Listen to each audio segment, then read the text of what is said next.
In this video, we are going to see about PacBio SMRT sequencing. SMRT is single molecule real-time DNA sequencing. First, what is DNA sequencing? DNA sequencing is a method used to figure out the order of DNA nucleotides or bases, that is ATGC, that make up an organism's DNA. Then generation of sequences. There are three generations of sequencing: first generation, second generation, and third generation. In first generation of sequencing, the nucleotides were separated based on their size by using specifically labeled DNA fragments.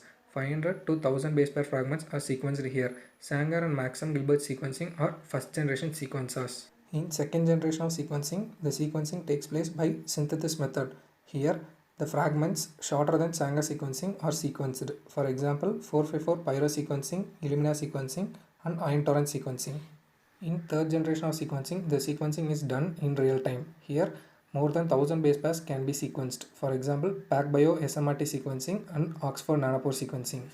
The second generation sequencing technologies have offered vast improvements over Sanger sequencing. Their limitations, especially their short read lengths, make them poorly suited for some particular biological problems, including assembly and determination of complex genomic regions, gene isoform detection, and methylation detection. Single molecule real-time sequencing was developed by Pacific Biosciences, offers an alternative approach to overcome many of these limitations.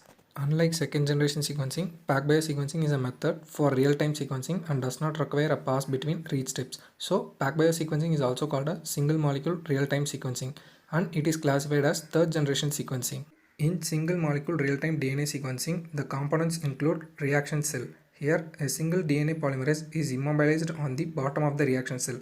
The reaction cell is called as ZMW, that is zero mode waveguide. Each sequencing plate contains more than 3000 individual cells. Each cell holds only a single DNA molecule. The first image shows that the zero mode waveguide with a DNA polymerase that is attached to the bottom of the cell and a DNA template running over through a DNA polymerase. These dot-like structures are phospholipid DNTPs that are added to the DNA template by DNA polymerase. This second image shows thousands of zero-mode waveguides present in a single SMRT cell. This third image shows a single SMRT cell. Each SMRT cell contains 1,50,000 zero-mode waveguides. Approximately 35,000 to 75,000 of these wells produce a read in a run lasting 30 minutes to 4 hours, resulting in 0.5 to 1 GB of sequence. The chemistry behind PacBio SMRT sequencing is the usage of phospholinked DNTPs. Each DNTPs contain different fluorophore. During sequencing, a single labeled DNTPs enters the polymerase. The fluorophore containing DNTP is held in a place shortly. The fluorescent signal is emitted in the zero mode waveguide for a short period of time.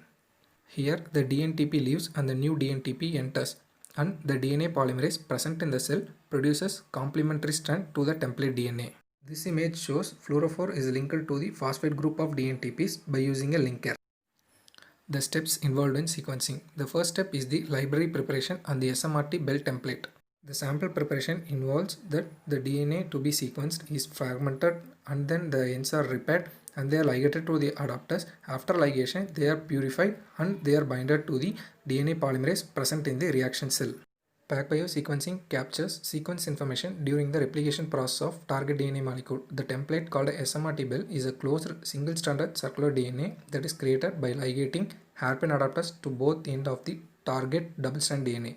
When a sample of SMRT bell is loaded to a chip called a SMRT cell, SMRT bell diffuses into a sequencing unit called a zero-mode waveguide, which provides the smallest available volume for light detection.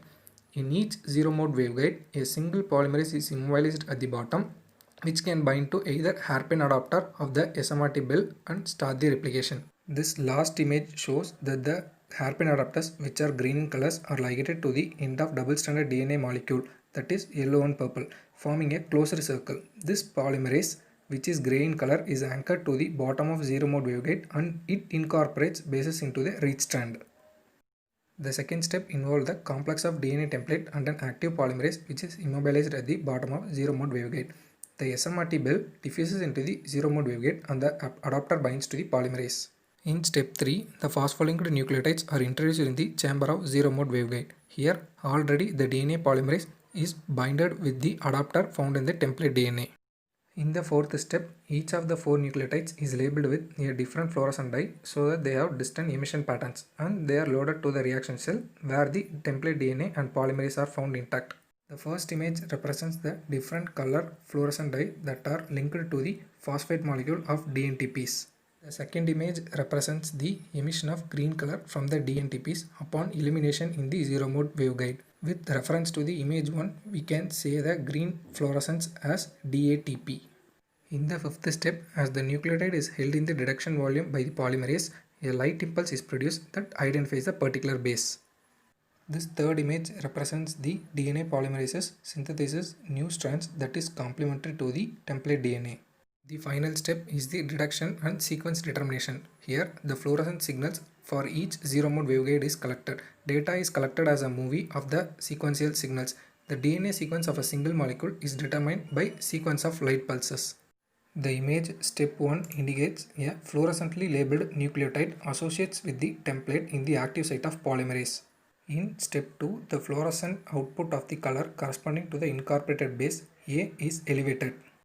In step 3, the dilinker pyrophosphate product is cleaved from the nucleotide and diffuses out of the zero mode waveguide ending the fluorescent pulse. In step 4, the polymerase translocates to the next position. The next nucleotide associates with the template in the active site of polymerase, initiating the next fluorescent pulse which corresponds to the base T. The step 5 indicates that the dilinker pyrophosphate product is again cleaved from the nucleotide and diffuses out of the zero mode waveguide. Here is the overview of single molecule real-time DNA sequencing.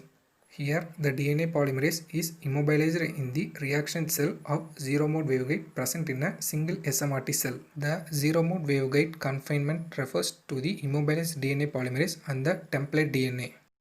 Next, the phospholinked nucleotides are added to the each reaction cell of a SMRT cell. DNA polymerase synthesizes the strand that is complementary to the template DNA. The phospholinked nucleotides produces emission on elimination on the zero mode waveguide. Similarly, the fluorescence produced by the 1000 reaction cell contained in a single SMRT cell is collected by using a detector. Then the collected sequence data is analyzed by using a bioinformatics tools. Here, each color peak represents a single nucleotide present in the DNA. This picture represents the workflow of PacBio SMRT sequencing. Here, the DNA polymerase, DNA template and the fluorescently labeled nucleotide analogs are added in the reaction cell in the zero mode waveguide. The zero mode waveguide chip is illuminated by using a light source from the bottom. The emission of different colors by the fluorophore is allowed to pass through a prism for color separation. After separation, they are allowed to pass through a lens where they are converged to monochrome detector. This detector contains the information of all the zero mode waveguides and the sequence data is processed by using a bioinformatics tools. This is the example of a graph containing the sequence information. In this graph, we can see that the fluorescent intensity is plotted against the time of our 4 different fluorescently labeled DNTPs. The graph B represents the total number of bases that are sequenced at different time. Each color peak represents a single nucleotide that are sequenced at a particular time. Graph A represents the number of nucleotides that are sequenced within a time interval 75 seconds to 100 seconds. The benefits of SMRT sequencing: longer and continuous reads. Here, average read length of 20 kb with a maximum of more than 60 kb. Base modification reduction, methylation for identification of mutation. Sequencing is measured in real time. Direct synthesis of DNA by DNA polymerase, faster than other sequencing techniques. It takes 30 minutes to 3 hours for sequencing. The drawbacks of SMRT sequencing involves the error rate is high, about 1 to 15%, and it is expensive when compared to other forms of sequencing. PacBio SMRT sequencing applications involve whole genome sequencing for humans, plants, animals, and microbes, including de novo assembly and variant reductions. In RNA sequencing, in-depth analysis of cDNA sequences across their entire transcriptome or targeted genes. Epigenetics, with no PCR amplification step, base modifications are directly detected during sequencing. Targeted sequencing, study relevant genome targets across any region of interest. Complex populations. PacBio long-read SMRT sequencing allows to resolve the complexity of bacterial, viral, and cancer cell population to explore unique and evolving genomes. Thank you.